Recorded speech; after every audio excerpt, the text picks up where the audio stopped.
當登錄完員工資料之後，我哋可以為員工登記強積金戶口。要登記強積金戶口嘅時間，可以進入 Benefit 嘅 module 裏邊，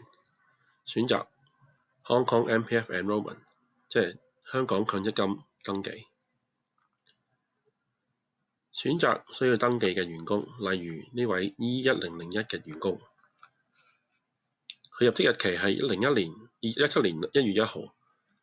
只需要選擇需要登記嘅戶口強積金計劃類別。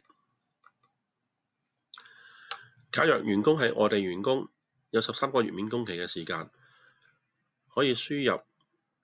13個月之後嘅日期，例如係2018年2月1號。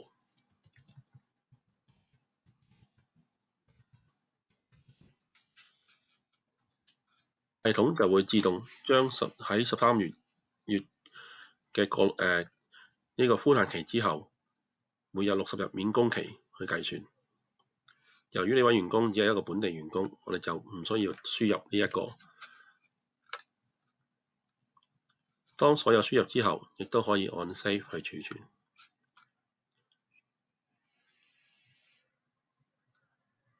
當他日員工需要更改強積金戶口嘅計劃嘅時間，亦都可以返嚟呢度新增一個強積金登記，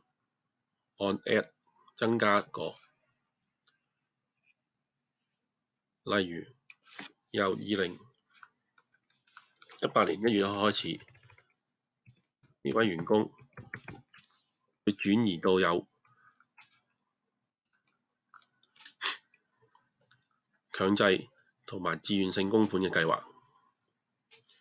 跟住按儲存，系統就會按照嘅生效日期去將員工嘅計劃由一個計劃轉至另外一個計劃，亦都按當中嘅計劃嘅計數方法去計算強積金。